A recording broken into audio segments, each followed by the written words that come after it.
আজ আমি তোমাদের সাথে খুব সুন্দর একটা জিনিস শেয়ার করছি। এটা হচ্ছে বাঁধাকপি। শীতকালে প্রচণ্ড অ্যাভেলেবেল এবং খেতেও খুব ভালো লাগে। একদম আমি বলবো ঠিক এরমভাবে যদি তুমি বাঁধাকপির পকোড়াটা করো, একদম কুড়মুড়ে অনেকক্ষণ পর্যন্ত থাকবে। আমি বাঁধাকপিটা কেটে জল ঝরিয়ে নিয়েছি অনেকক্ষণ, মানে প্রায় ঘন্টা দুয়েক মতো জল ঝরিয়ে রেখেছিলাম। দেখো এর মধ্যে কিন্তু কোনো জল নেই, দেখো কিচ্ছু নেই, একদম ড্রাই হয়ে গেছে। তোমরা চাইলে এখানে পেঁয়াজ দিতে পারো, পেঁয়াজটা স্কিপ করতে পারো, তবে আমি একটু পেঁয়াজ দিয়েছি, দিয়ে দিয়েছি একটু আদা কুচিয়ে না মানে গ্রেট করে, আর দিয়ে দিয়েছি একটু সিনামন পাউডার মানে দারচিনির পাউডার।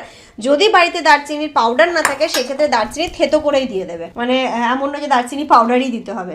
দিয়ে দিচ্ছে এটাতে পরিমাণ মতো লবণ।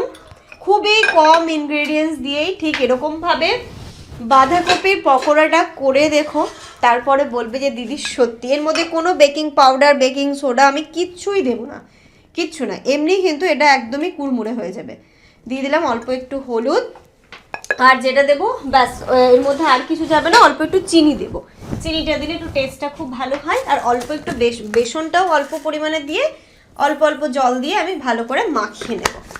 ব্যাস মাখিয়ে, খুব চটকাবে না, মানে চটকে চটকে মাখবে না, একদমই হালকা আলতো হাতে এটাকে মাখতে হবে। এই যে পড়ছে বেসন, আর অল্প অল্প জল দিয়ে এটাকে মাখবো। অল্প অল্প জল দিয়ে আমি এটাকে শুধু মাখবো, খুব বেশি এর মধ্যে জল যাবে না। হ্যাঁ, গায়ে শুধু একটু আঠা আঠা লাগবে, খুব বেশি বেসনও যাবে না, খুব বেশি এতে জলও যাবে না। ও এখানে চাইলে তুমি একটু লঙ্কা কুচিয়ে দিয়ে দিই, আমি লঙ্কাটাই দিতে ভুলে গেলাম, এর মধ্যে একটু লঙ্কা কুচিয়ে দিয়ে দেবো, একটু পরে দিয়ে দিই।